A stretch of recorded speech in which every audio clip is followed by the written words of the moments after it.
Inspirasi untuk memulai bisnis Anda hanya di YouTube channel Kamu Bisa.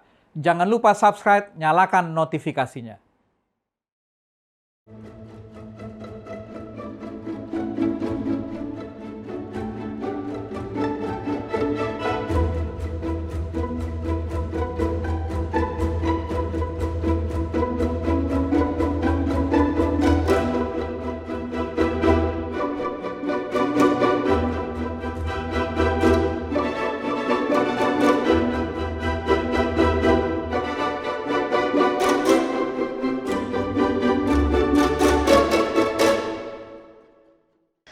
Selamat malam pemirsa, kembali kita akan bertemu dalam suatu program acara Kamu Bisa, karya mulia bisnis luar biasa. Saya Rekson Nainggolan akan memandu program acara ini 1 jam ke depan. Dan malam hari ini kita akan membahas satu topik yang sangat menarik dengan judul budidaya ikan nila dan gurami dengan pakan alami. Ya, dengan pakan alami.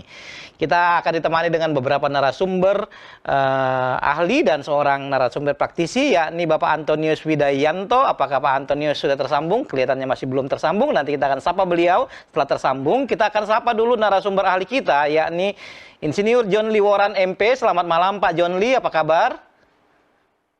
Pak Rekson, selamat malam teman-teman narasumber, selamat malam para pemirsa, salam sehat pada malam ini. Terima kasih Pak John Lee, sehat-sehat Pak John Lee. Kita juga bersama dengan seorang ibu yang cantik, Ibu Angeli S. Paise ya, Magister Science.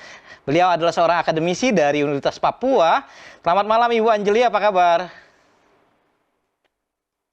Selamat malam Pak Rikson, puji Tuhan kabar baik. Selamat malam juga pemirsa di seluruh Indonesia. Selamat malam Bapak-bapak narasumber dan praktisi. Ya, terima kasih Bu Angeli. Kita juga bersama seorang peneliti perikanan, yakni Dr. Prence Siloy, Magister Science dari Universitas Patimura di Ambon. Selamat malam Dr. Prence, apa kabar di Ambon? Selamat malam Pak Rekson, selamat malam Bapak Ibu sekalian, para pemirsa. Ya, salam sehat buat kita semua. Baik. Ya. Terima kasih Pak Prence telah bersama dengan kami pada malam hari ini di studio. Kembali kita akan menyapa Bapak Antonius Widayanto yang telah tersambung dengan redaksi kita pada malam hari ini. Pak Antonius, apa kabar Pak Antonius? Selamat malam Bapak, dan selamat malam Bapak-bapak yang lain. Wah, terima kasih Pak Antonius telah bersama dengan kita ya. Oke, pemirsa, kita akan mulai bincang-bincang kita ini dengan sebuah tayangan yang memperlihatkan bagaimana Pak Antonius Widayanto ini melakukan budidaya ikan nila dan gurami, tapi bukan dengan pakan yang tidak alami. Beliau membuat pakan yang sedikit unik ya, sangat alami, sehingga akan mengurangi biaya pakan yang merupakan biaya yang paling tinggi dalam budidaya perikanan. Baik, kita akan lihat tayangan berikut ini. Ikan nila dan ikan gurami ternyata memiliki potensi bisnis yang sangat menguntungkan dibandingkan ikan air tawar lainnya. Cara budidayanya yang relatif mudah dan modalnya yang tidak terlalu besar cocok untuk para pelaku usaha yang ingin memulai usaha atau budidaya di bidang perikanan. Karena itulah, ide untuk usaha air tawar ini semakin banyak dilirik sebagai salah satu peluang bisnis yang menjanjikan seiring dengan meningkatnya permintaan pasar akan produk ikan air tawar. Dengan masa panennya juga cepat, harganya stabil di pasaran. Tapi, apakah Anda pernah mendengar budidaya ikan nila dan gurami dengan menggunakan pakan alami? Apakah pakan alami ini bisa menjadi alternatif yang baik? Dan sejauh mana perkembangannya? Bersama dengan Pak Antonius Widayanto yang awalnya hanya mengikuti permintaan anak dan akhirnya memiliki 5 kolam ikan nila dan gurami di pekarangan rumah. Mari kita temukan jawabannya hanya di program Kamu Bisa, karya mulia bisnis luar biasa. Ya, tadi pemirsa ya, budidaya ikan nila dan ikan gurame yang dilakukan oleh Pak Antonius di Jawa Tengah. Pak Antonius, boleh cerita kepada kami Pak, kok Bapak itu tertarik ya, bukan beternak ayam atau yang lain, tapi sekarang justru Bapak melakukan budidaya ikan nila dan ikan gurame di pekarangan itu. Kok bagaimana ceritanya itu Pak Anton? Ya, selamat malam. Ceritanya memang dari latar belakang saya yang pendidikannya di farming, mix farming. Di waktu saya belajar ya mempelajari dari pertanian, perkebunan, perikanan dan peternakan. Jadi dasar saya memang mix farming. Terus kedua itu atas permintaan anak saya waktu itu umur 2 tahun sekitar lah. Itu untuk dibikinkan kolam ikan. Nah, setelah itu saya penuhi, kok saya tergugah lagi dengan latar belakang saya yang di farming itu tadi, terus saya dan asik lah itu memelihara ikan itu, dan dengan keasikan itu kok saya makin lama makin seneng, nah gitu. Terus saya coba-coba untuk mengembangkan dan akhirnya sampai sekarang saya sudah punya 5 kolam dari terpal. Mungkin nanti ke depannya bisa nambah lagi.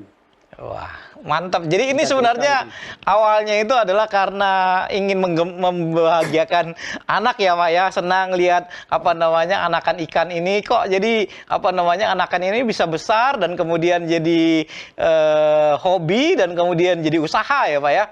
Ini seberapa banyak? Tadi 5 ini ya, Pak ya. 5 kolam ya. 5 kolam ini bisa kira-kira berisi ikan berapa banyak itu, Pak Antonius?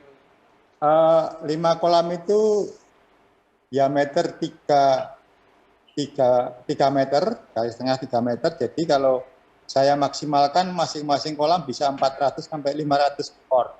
Wow, 400 sampai 500 masing-masing kolam ya. Berarti tadi kalau 5 kolam itu bisa hampir sekitar berapa? 2000-an ya, 2000 ikan ya. Wah, itu cukup banyak. Nah, ini kalau seandainya kita mau kok Bapak tertarik ikan gitu loh, Pak ya. Ini di samping rumah kan, ini di sekitar rumah ya, Pak ya. Ya. Kenapa nggak misalkan ya seperti beberapa teman-teman yang suka mainstream ya beternak ayam aja yang paling gampang gitu. Emang ini pelihara ikan ini gampang nggak? Gampang atau susah nih Pak Anton? Ya, bagi saya adalah hal yang tidak sulit, jadi mudah. Dan ikan ini tidak terlalu mencemari lingkungan. Kalau ayam kan baunya kadang-kadang bisa mencemari lingkungan. Nah, kalau ikan ini limbahnya pun airnya itu bisa untuk menyirami tanaman yang lain. Dan asik. Dan apalagi asik itu Pak ya. Makanan alami, jadi baunya itu hampir tidak ada lah. Bahkan limbah airnya itu saya keluarkan dari kolam, terus kita tebari ikan juga bisa. Jadi kita tampung di tanah, terus kita kasih ikan-ikan lagi ya bisa hidup. Oh, okay. Padahal itu dari kolam terpal. Jadi bersusun gitu loh. Bersusun. Oke, Pak Anton, nanti kita akan secara khusus bicara tentang pakan yang Bapak gunakan ya, karena ini menarik. Bapak tidak menggunakan pakan yang konvensional seperti orang lain beli dari pasar kemudian ini ya. Tapi kita mau sorotin dulu sedikit tentang perikanan budidaya ikan yang Bapak lakukan nih. Ini Pak Anton, ini kan tadi Bapak bilang ada 5 kolam yang rata-rata berisi sekitar 400 ikan itu ya. Ini Pak Anton, kalau seandainya Bapak yang lakukan ini Bapak lakukannya itu untuk dijual atau hobi, atau ini skalanya bagaimana Pak Anton? Udah dapat atau hanya sekedar hobi, kemudian apa ini sudah jual juga kepada tetangga atau kemana itu Pak Anton? Ya. Maaf. Oke. Ya, sebetulnya satu hobi, kedua kelihatannya kita sedikit kurang tersambung dengan Pak Anton. Saya ingin ke narasumber kita dulu. Saya ingin ke Ibu Anjeli dulu. Ibu Anjeli, ini tadi yang menarik Pak Anton ini katanya dia memelihara ikan itu karena itu gampang gitu ya, dan asik, dan kalau melihara misalkan unggas dan lain-lain mungkin ada kotorannya, ikan ini enggak gitu, ramah lingkungan menurut beliau ini. Ini sebagai seorang pakar di bidang perikanan nih ya, dibandingkan dengan peternakan konvensional mainstream lainnya ya. Menurut Ibu ini kira-kira potensi perikanan seperti budidaya nila dan gurami ini kira-kira kalau misalkan kita bandingkan dengan peternakan ayam aja Bu, ini kira-kira menguntungkan atau enggak Bu? Ya, terima kasih Pak Rekson. Dalam budidaya perikanan ini sangat menjanjikan, ya. Kita bisa membudidayakan pada lahan yang sempit, ya, dengan berbagai wadah budidaya yang bisa kita gunakan, ya. Bisa kita menggunakan ember besar, bisa kita menggunakan bak beton, bisa juga kita menggunakan bak terpal. Ya, jadi tidak harus kita mempunyai tanah yang luas untuk kita membudidayakan ikan. Jadi itu Pak Rekson. Dalam pengertian ini bisa juga sebenarnya beternak ikan ini kira-kira bisa seperti beternak ayam juga ya Bu. Ini susah nggak Bu? Menurut Pak Anton tadi tidak susah, tapi mungkin menurut kami yang belum pernah melakukan peternakan budidaya ikan ini mungkin akan sulit. Kira-kira ini sulit nggak Bu sih melihara ikan ini Bu? Dalam budidaya ikan ini sebenarnya tidak sulit, tidak susah, ya, asalkan kita bisa melakukan tahap-tahapan yang sudah dianjurkan. Oke, ya jadi sebenarnya ini nggak terlalu sulit ya Bu ya. Oke, ini Pak Anton tadi melakukan budidaya di di kolamnya itu dia tidak gali ya. Menurut beliau ini menggunakan kolam terpal gitu ya. Jadi kalau dibandingkan dengan biaya untuk memulai, saya suka supaya lebih mudah membandingkan aja nih Bu ya dengan beternak ayam misalkan. Untuk modal dasarnya untuk memulai itu lebih menurut Ibu ini sebagai seorang pegiat atau pakar di bidang perikanan sebenarnya ini lebih mudah atau lebih sulit dari beternak ayam nggak sih Bu? Kalau lihat tadi kan itu hanya terpal, kalau toko ayam tadi kan kita harus buat kandangnya lah, harus buat ininya lah gitu. Kita belum bicara penyakitnya gitu kan yang mungkin lebih banyak. Ini kira-kira gimana nih Bu? Bu Anjeli. Ya, terima kasih Pak Rekson. Jadi dalam budidaya perikanan dengan penggunaan kolam terpal itu lebih mempermudah, ya, mengurangi biaya produksi dalam tahapan pertama. Kalau dibandingkan dengan kita memelihara ayam, mungkin kita harus membuat kandangnya lagi, ya, kandang yang lebih besar, kemudian pakannya lagi yang harus diperhatikan, kebersihan kandangnya juga yang harus diutamakan, karena kalau pada peternakan ayam itu kalau kandangnya tidak bersih akan berakibat banyak kematian juga pada hewan piaraan itu ayam. Sedangkan pada budidaya perikanan, ya, dengan penggunaan terpal itu pada tahapan awal, misalnya pada pembudidaya pemula itu sangat meringankan, ya, sangat meringankan karena kita sudah bisa membeli kolam terpal itu di pasaran, itu sudah dijual di pasaran yang berbentuk bulat maupun yang berbentuk persegi 4. Itu sudah banyak dijual di pasaran dengan ketebalan terpal yang sudah ditentukan sehingga masa pemakaian dari kolam terpal itu bisa cukup lama. Demikian Pak Rekson. Baik, terima kasih Bu Anjeli. Saya ingin ke Pak Anton. Apakah Pak Anton sudah tersambung kembali dengan kita di studio? Pak Anton? Selamat malam. Oke, Pak Anton. Baik, Pak Anton.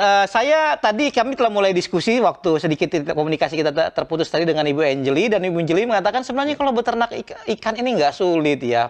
Kita beli terpal sudah tersedia di pasaran gitu ya. Nah, Bapak bilang tadi punya 5 terpal. Kalau seandainya biaya untuk buat 1 terpal itu biaya untuk memulai nih Pak. Ini di sekitaran berapa Pak Anton? Di tempat saya itu yang kolam terpal diameter 3 itu sudah dipasangkan komplit itu dulu 1.500.000. Wah, nggak mahal, nggak susah sebenarnya, nggak mahal ya Pak ya. Jadi kita tinggal ngasih tempatnya, kira-kira di sini langsung sama yang membuat itu langsung di sekalian dibikinkan, dipasangkan sekalian. Itu kan tadi satu terpal muat berapa? 400 ya Pak ya tadi ya? 400 Anakan sampai ya? 500. Anakan, Ya, 400 sampai anakan. 500. Ya. Itu 1,5 juta. Nggak terlalu sulit sebenarnya ya. Nah tapi itu tentu harus ada, itu sudah termasuk instalasi air dan lain-lain, bisa dibantu nggak Pak? Itu tadi terpalnya oke lah, mungkin dibantu oleh tadi kalau kita beli. Tapi bagaimana dengan instalasi airnya? Bapak punya trik khusus nggak supaya bagaimana supaya apa namanya, jangan sampai kita nanti tanam ikan tapi kemudian ikannya mati karena airnya nggak cukup atau bahkan mungkin kelebihan gitu, gimana Pak Anton? Ya, kita memang punya sumber air dari sumur lama dulu, ya, tinggalan orang tua, itu airnya cukup, itu tinggal kita pasang pompa aja, yang itu yang 200 watt, nah, kita tarik dengan pralon aja, langsung instalasi kita bikin sendiri, enggak apa-apa, bisa. Artinya harus dibuat sirkulasi air itu mengalir ya Pak ya, supaya ikannya sehat ya. Dari sumur kita tarik ke tower, ya, dari tower kita alirkan ke kolam-kolam. Oke. Nah, dengan sistem input dan output, itu air kelebihan itu akan keluar sendiri lewat outputnya sesuai dengan air yang masuk. Jadi air masuk nanti kelebihannya akan keluar lewat outletnya. Jadi outletnya itu kita berdirikan di samping kolam. Jadi diatur supaya ketika airnya melimpah itu nanti kemudian akan ada lubang yang kemudian bisa menyalurkan air ke tempat lain ya, ke pembuangan ya Pak ya. Betul. Jadi jadi pralon itu kita pasang di samping, di luar kolam dengan ketinggian tertentu tidak melebihi dari permukaan kolam, sehingga nanti air yang masuk itu akan keluar setinggi ketinggian air di dalam kolam. Oke. Nah, itu tadi kan infrastrukturnya Pak Anton ya, ada terpal, nggak terlalu sulit, kemudian tadi ya pokoknya diatur lah airnya supaya dia ada mengalir dan cukup ya. Bagaimana mengaturnya tadi Bapak buat ada kayak semacam regulator lah gitu ya, supaya airnya cukup. Nah, tapi ini tadi saya mau bibit nih. Bibit ini Bapak beli ya Pak ya? Pertama saya beli, tapi selanjutnya cuma sekali ya saya beli. Terus itu nanti bisa berkembang sendiri, terutama nila. Kalau gurami kita tetap beli. Oke. Nah, itu tadi kita udah cover tentang apa namanya infrastrukturnya, kemudian bibitnya. Nah, sekarang kita bicara pakan nih Pak. Ini yang akan kita bicarakan lebih luas ya. Menarik sekali Bapak memberi makan itu bukan dengan pakan pelet yang Bapak beli, mungkin ada sedikit tapi nggak terlalu banyak. Bapak menggunakan pakan nabati yang lebih banyak. Nah, ini pakan nabati yang Bapak kasih ini pakannya apa aja itu Pak? Untuk nila saya kasih daun pepaya Jepang. Daun pepaya Jepang ya? Itu daun pepayanya diapain Pak? Ya langsung dari kita ambil langsung kita kasihkan. Oh, oke. Jadi fresh. Kita ambil, kan pagar-pagar rumah itu saya tanami pagar hidup dengan tanaman pohon pepaya Jepang itu. Jadi kalau udah tinggi, daunnya banyak, saya potong, terus langsung saya kasihkan sesuai dengan kebutuhan aja. Dan ikan suka makan daunnya tuh Pak ya? Ya, suka. Oke. Nah, kemudian apa lagi yang Bapak berikan Pak?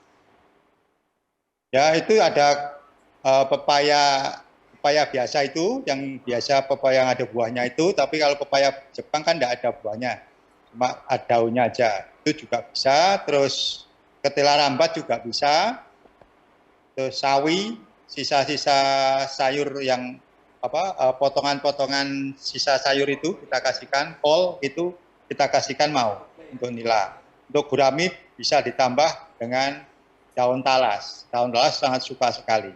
Di samping yang seperti saya kasihkan untuk nila.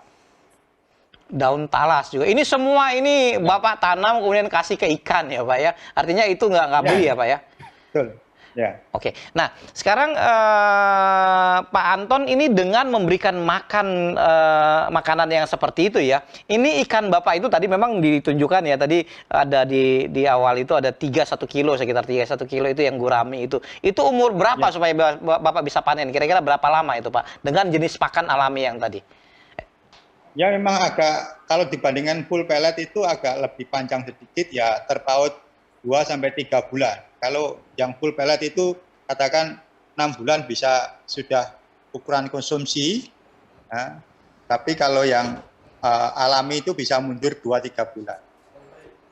Oke, kita nanti akan berdiskusi, menarik sekali Pak Anton, nanti kita akan berdiskusi tentang hal ini dengan narasumber ahli kita juga, namun kita akan melihat sebuah video interview kepada para pemirsa Kamu Bisa dalam sebuah games yang disebut dengan Games UIKB, Uji Ilmu Kamu Bisa. Coba kita lihat tayangan berikut ini. Ibu Mary. Ibu Mary lagi. Friend. Peter Simalamo. Oh, Yohanes. Yohanes, kita akan tanya-tanya tentang ilmu-ilmu kamu bisa.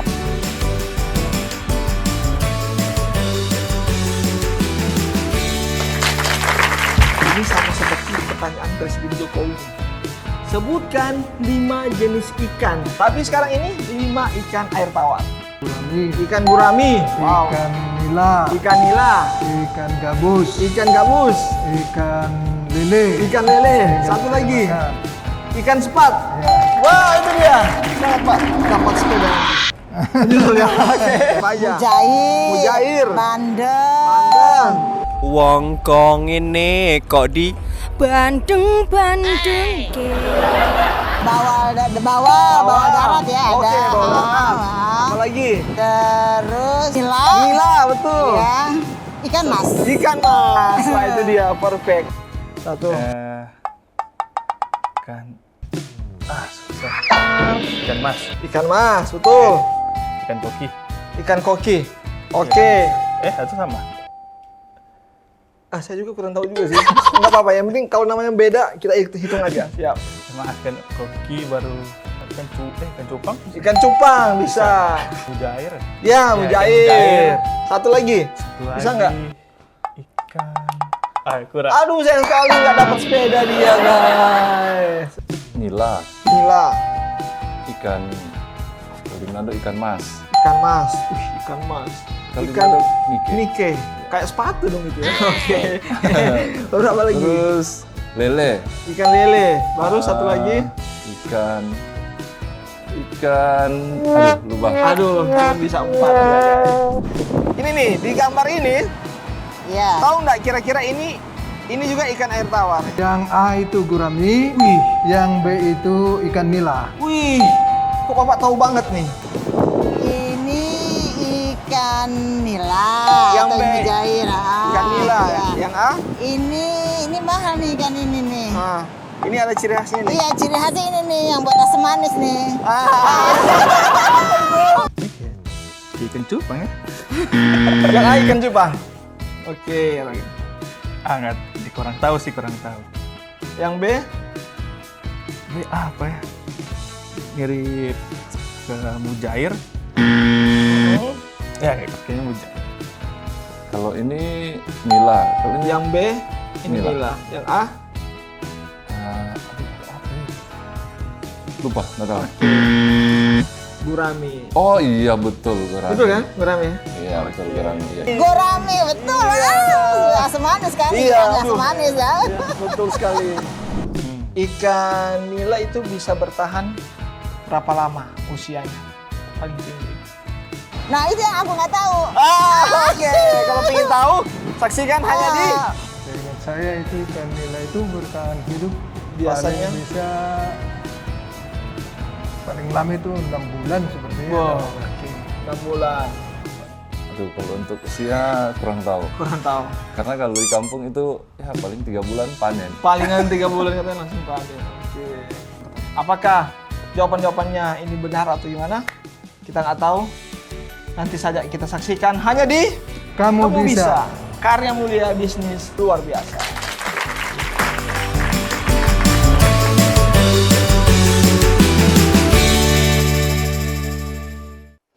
Pemirsa, Itu tadi ya, tidak banyak rupanya kita yang tahu, yang dia tahu tentang jenis-jenis ikan. Tapi kalau ikan goreng pasti tahu ya. Kali ini kita akan bicara ikan nila dan ikan gurami yang dibudidayakan oleh Bapak Anton di Jawa Tengah. Tapi saya ingin ke Pak Prence. Pak Prence, ini tadi agak unik ini Pak Anton ini. Beliau melakukan budidaya ikan, tapi tidak menggunakan pakan pelet ya. Memang sih Pak ya, kalau kita pikir-pikir selama ini ikan itu di air tawar itu mereka di alam bebas itu mereka cukup dengan apa makanan alami tanpa menggunakan pelet dan sehat, apa namanya, tidak sakit gitu ya. Nah, tapi sekarang kita banyak menggunakan para pembudidaya ikan kita menggunakan pelet dengan pertimbangan ekonomis. Nah, kalau kita mau bandingkan ya, atau mungkin kita mau bandingkan dua ini Pak ya, budidaya dengan menggunakan pola yang alami tadi dengan menggunakan booster makanan ini. Kira-kira kalau kita bandingkan itu dari sisi ekonomis dan dari segi kesehatannya gimana itu Pak Prence?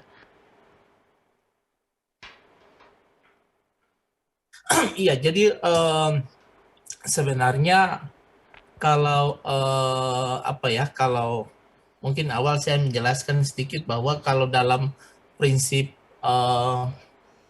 perikanan ya, dalam prinsip perikanan bahwa ikan itu dia hidup ya, dia bisa hidup, dia sangat tergantung dengan makanan yang ada di sekitar ya. Tetapi tidak semua makanan itu bisa dijadikan pilihannya. Ya, itu prinsip sebenarnya.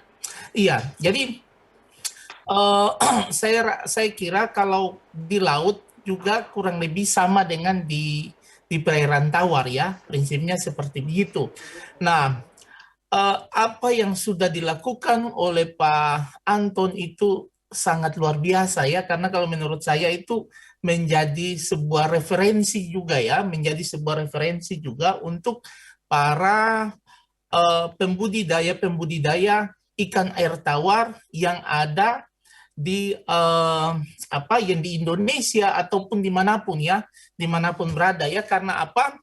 Karena Pak Anton coba mengambil sumber daya dalam hal ini pakan alami yang ada di sekitar lingkungan daripada kolam budidaya dari Pak Anton ya, itu dulu positif ya, itu dulu nilai positif, sehingga dari sisi ekonomi itu sangat mengurangi biaya pakan ya, karena memang dalam kegiatan budidaya ya, memang kalau pada awal-awal untuk persiapan untuk dia punya kebutuhan awal seperti terpal, kemudian bibit, kemudian instalasi dengan segala macam. Nah, itu memang membutuhkan biaya yang mungkin bisa dianggap cukup besar ya untuk awal. Nah, setelah itu biaya yang yang tetap secara konsisten itu dia besar, yaitu biaya pakan ya. Itu biaya pakan itu sudah pasti. Nah, kalau misalnya kita gunakan pelet atau pakan buatan ya, pakan buatan itu memang harganya cukup mahal ya. Itu harganya cukup mahal, apalagi kalau misalnya dengan dengan kondisi kolam yang besar, kemudian dengan jumlah bibit yang banyak, otomatis kan kebutuhan akan pakan itu semakin besar, sehingga memang mau dan tidak mau kalau misalnya Pak Anton sendiri tergantung misalnya pada pakan pada pakan buatan atau pelet, otomatis itu sangat membutuhkan ini ya, biaya yang cukup besar ya. Nah, tadi apa yang disampaikan oleh Pak Rekson, kira-kira dari sisi kesehatannya seperti apa? Nah, memang kalau kita mau bandingkan ya, kita membandingkan bagaimana ikan-ikan yang dia hidup. Misalnya saya coba membandingkan gini ya, saya mau coba misalnya ikan-ikan yang hidup di alam liar dengan ikan-ikan yang kita budidaya ya yang kita budidaya. Memang secara fisik mungkin ikan budidaya kalau pemberian pakan yang rutin, pemberian pakan yang intensif, otomatis ikan kelihatan gemuk, ya, ikan kelihatan gemuk. Tapi kalau dari soal cita rasa, otomatis ikan yang di alam luar, alam bebas yang menggunakan pakan yang tersedia di alam, justru kalau dari sisi rasa, ikan itu masih lebih enak daripada ikan yang dibudidaya, ya, karena itu berlaku juga di laut, ya, hal yang sama juga berlaku di laut. Nah, seperti itu. Jadi dari sisi itu, ya, tadi saya bilang dari sisi misalnya kalau cita rasa, ya, dari sisi cita rasa, kemudian dari sisi penghematan dalam hal pakan. Nah, itu dia berbeda, ya, itu dia berbeda. Jadi yang jelas bahwa kalau kita melakukan budidaya, lalu kita lebih intensif atau kita melakukan perlakuan dengan menambahkan berbagai perlakuan untuk mempercepat tubuh ikan itu menjadi besar, ya mungkin dari sisi bisnis itu penting, ya, itu penting. Artinya dalam sebuah bisnis kan otomatis kalau yang saya ikuti dari awal Pak Anton itu, bayangkan untuk panen saja memakan waktu 9 bulan. Padahal kalau dari sisi misalnya bisnis pengusaha itu kan dia butuh cash flow, ya. Jadi bagaimana uang masuk uang keluar itu harus diperhitungkan. Jangan sampai uang hanya habis untuk misalnya beli pakan. Misalnya kalau itu pelet, ya. Sehingga harus dipertimbangkan juga. Nah, jadi gini, mungkin saya kira Pak Anton juga sudah lakukan hal yang sama dalam artian kalau bisa, ya, ini pemikiran saya, solusi saya, setiap bulan atau 2 bulan itu harus ada ikan yang dipanen.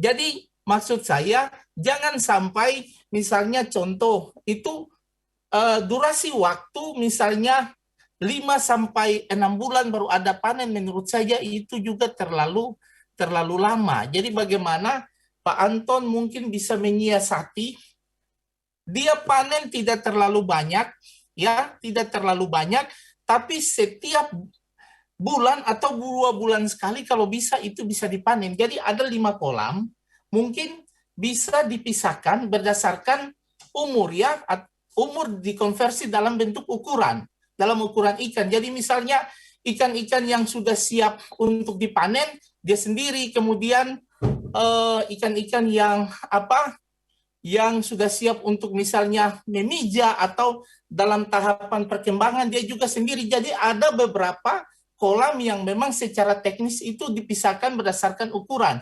Sehingga untuk permanenan itu tidak membutuhkan waktu yang lama. Sehingga yang tadi saya bilang, kalau dari aspek ekonomi itu cash flow-nya itu juga bisa berjalan dengan baik, ya, sehingga untuk operasional dalam kegiatan budidaya yang dilakukan oleh Pak Anton itu bisa berjalan dengan baik. Itu menurut saya, itu pertimbangan saya. Terima kasih.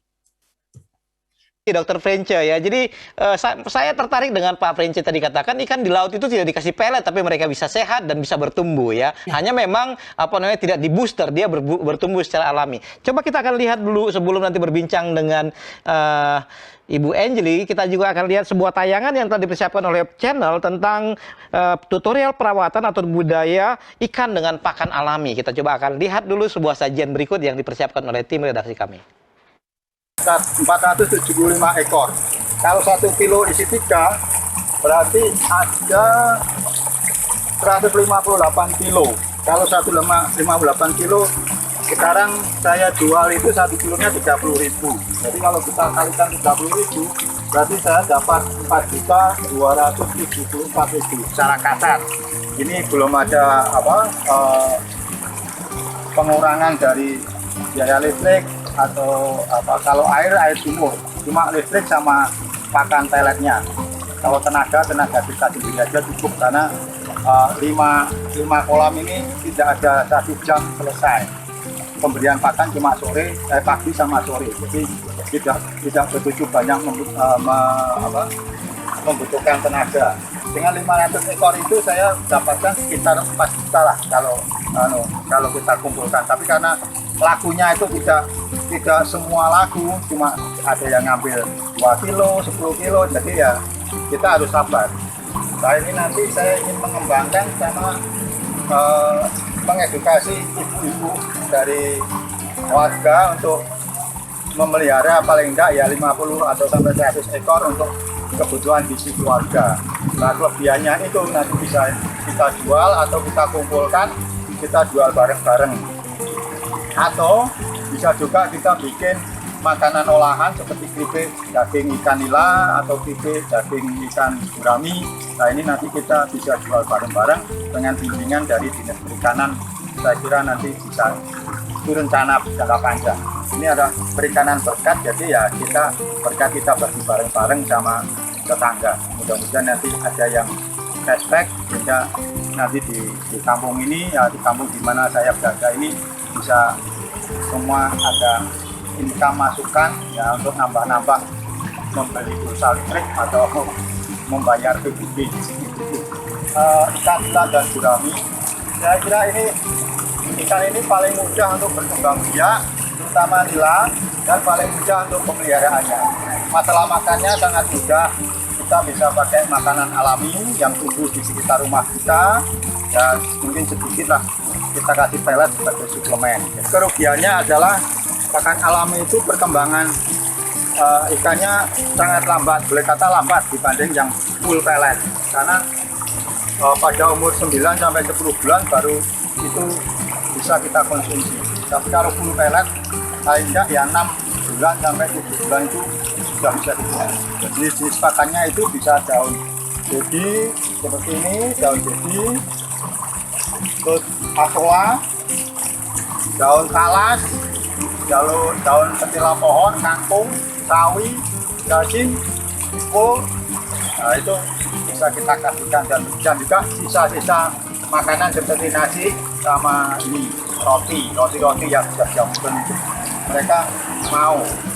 Karena awal mula ini yang memberi inspirasi saya adalah anak saya waktu umur ya sekitar 2-3 tahun minta dipeliharakan ikan. Saya peliharakan, lama-lama asik, itu saya kembangkan. Ini saya punya 1, 2, 3, 4, 5 kolam. Atau kalau enggak itu juga ini asola. Asola ini kandungan proteinnya menurut informasi juga tinggi. Perawatannya cuma itu. Terus untuk pemijahan ini saya pakai pemijahan secara alami. Jadi saya tidak secara egoisa tapi secara alami. Kenapa saya memilih memelihara ikan nila dan gurami? Saya kira ikan ini paling mudah untuk berkembang. Perawatan ini juga saya pakai 10 hari sekali saya kasih larutan ekoenzim. Ini untuk mengendapkan fluid yang melayang-layang. Saya membantu untuk menjernihkan. Ini saya pakai ekoenzim yang kita bikin sendiri dari sampah, sisa-sisa dapur.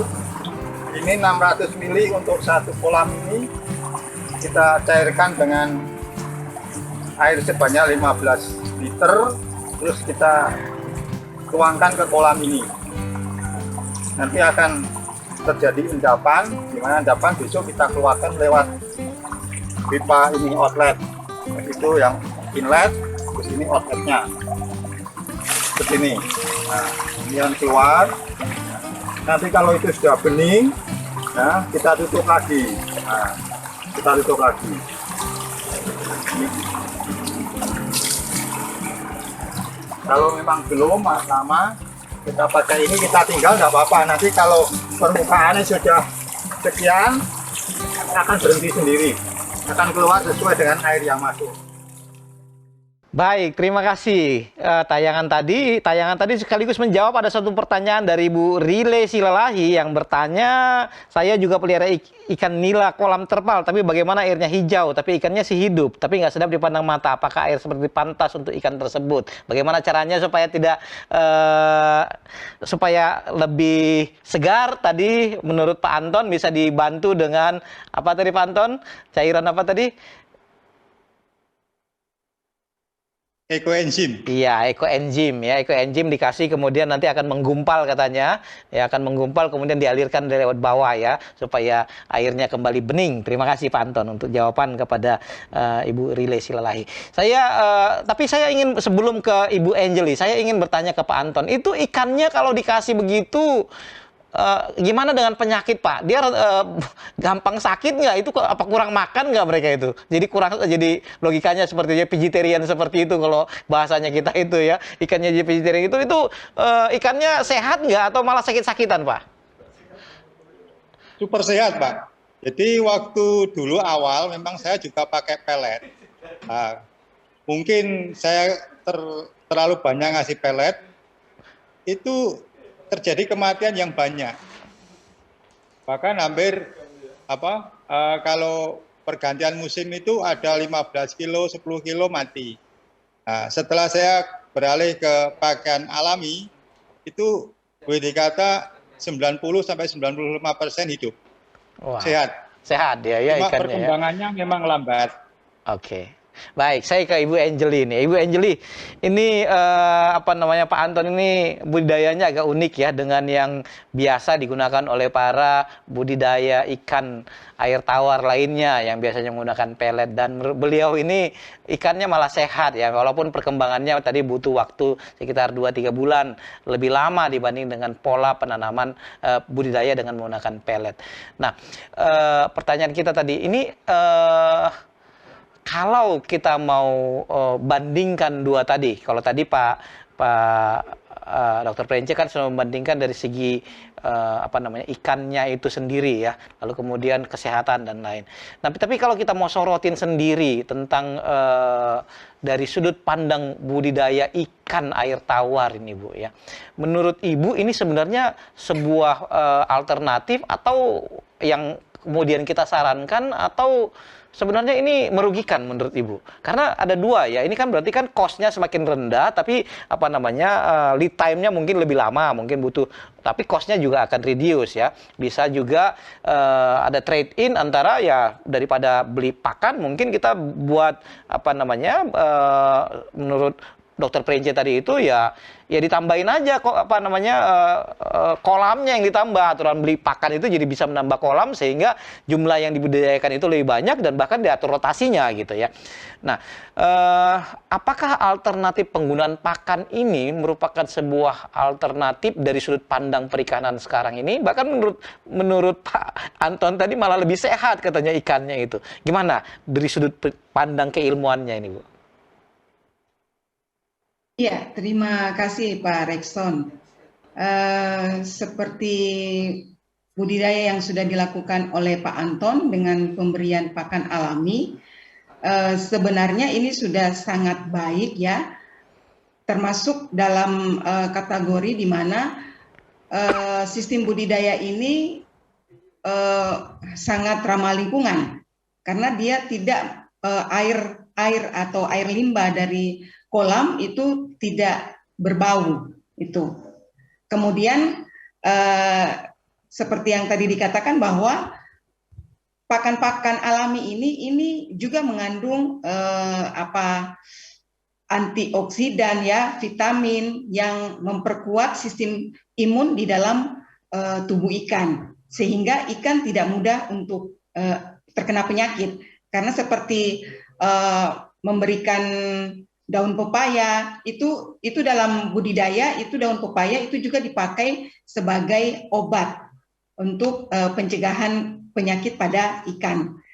Kemudian pada cita rasanya ya, memang cita rasa yang dihasilkan oleh ikan yang dibudidayakan dengan menggunakan pelet ya, itu berbeda dengan cita rasa yang dihasilkan oleh ikan yang dibudidayakan dengan pemberian pakan alami. Di mana kalau pada ikan yang dibudidayakan dengan menggunakan pakan alami itu tekstur dagingnya lebih keras, kemudian lebih kenyal dibandingkan dengan ikan yang dibudidayakan dengan menggunakan pelet.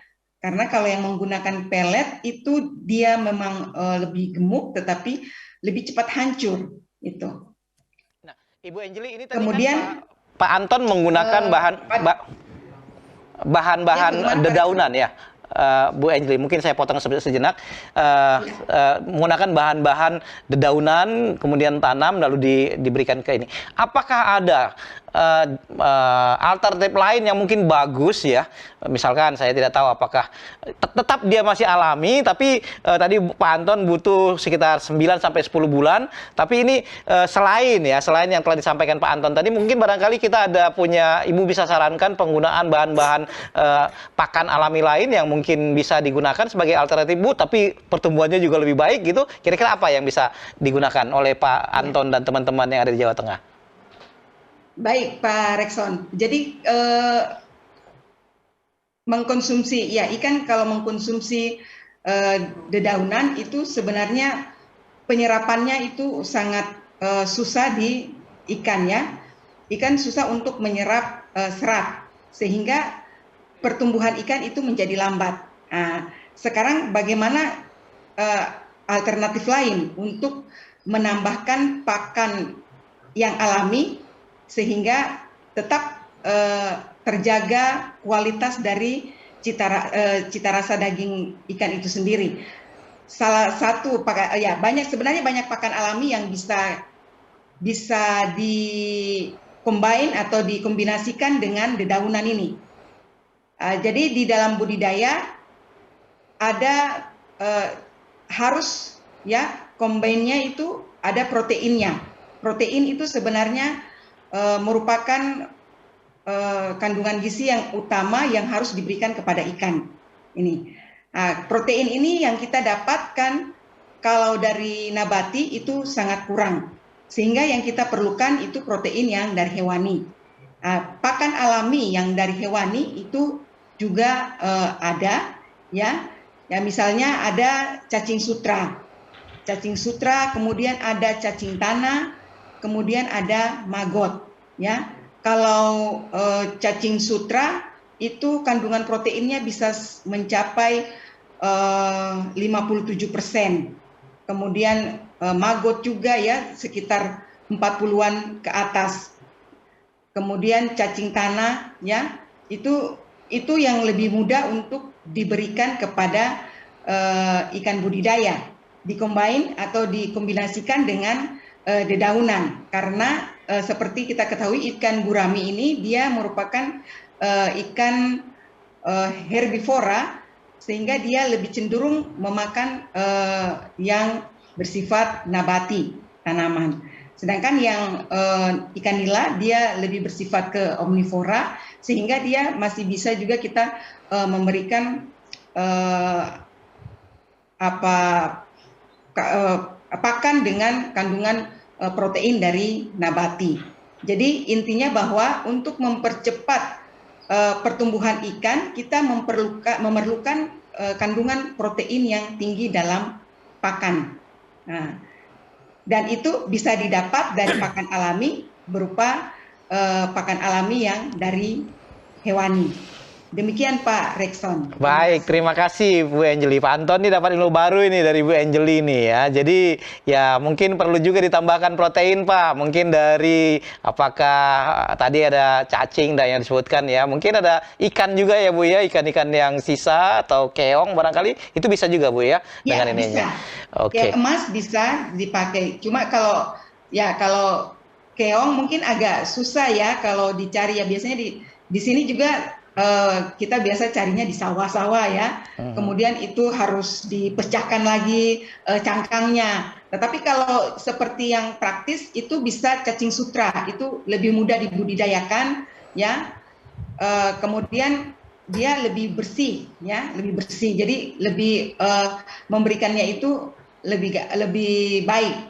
Kemudian kalau maggot juga bisa juga diberikan karena dia dibudidayakan juga itu mudah dengan pemberian ampas tahu ataupun ampas kelapa sebagai pakannya sehingga sebagai media tumbuhnya sehingga kita bisa memperoleh maggot dari tempat tersebut. Baik. Demikian Pak Rexon.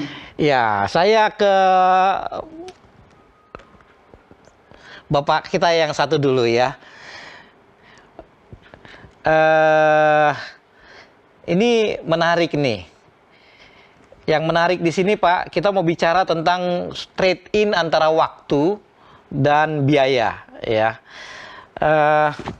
Kalau kita berbicara tadi dengan menggunakan pakan pelet, Pak John Lee, dia lebih cepat, tapi ada tambahan biayanya. Gitu ya. Tadi lebih tinggi biayanya. Tadi kemudian ada alternatif yang diberikan oleh Pak Anton tadi itu adalah oke, saya tidak terlalu gunakan pellet, saya gunakan yang alami, tapi agak lebih lama ini. Nah, ini kalau berdasarkan hitung-hitungan nih Pak ya. Ini kira-kira bagaimana saran dari Pak John Lee? Ya, kalau usaha pemula seperti Pak Anton, saya kira tepat yang dilakukan oleh Pak Anton.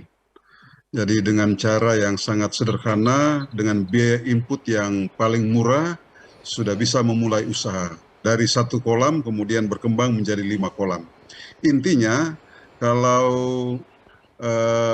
budidaya perikanan sebetulnya tidak berbeda juga dengan usaha peternakan. Jadi sekitar 80 atau 90% dari biaya produksi itu habis untuk membeli pakan.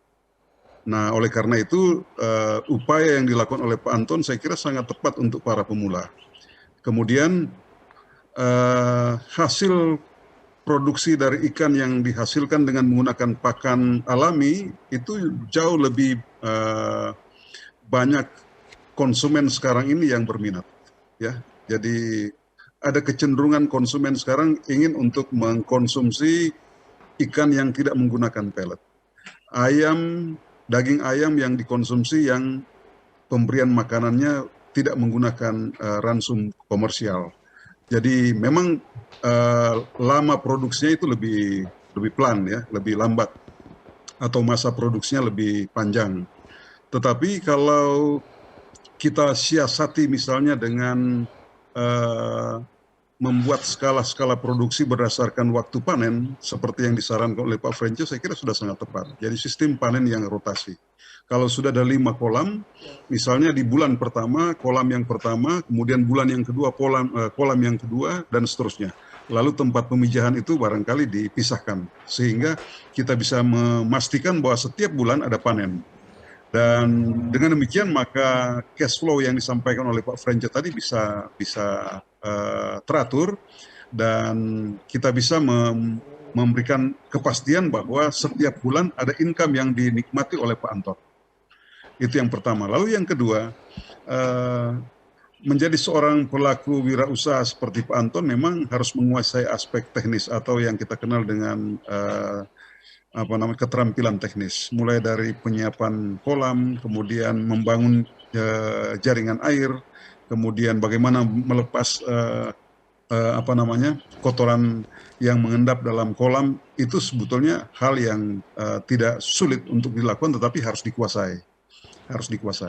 Lalu yang kedua yang tidak kalah pentingnya adalah hitung-hitungan yang kita kenal dengan keterampilan manajemen bisnis. Pada akhirnya ini tidak hanya sekedar menguasai aspek teknis, tetapi juga harus bisa menguasai aspek bisnisnya.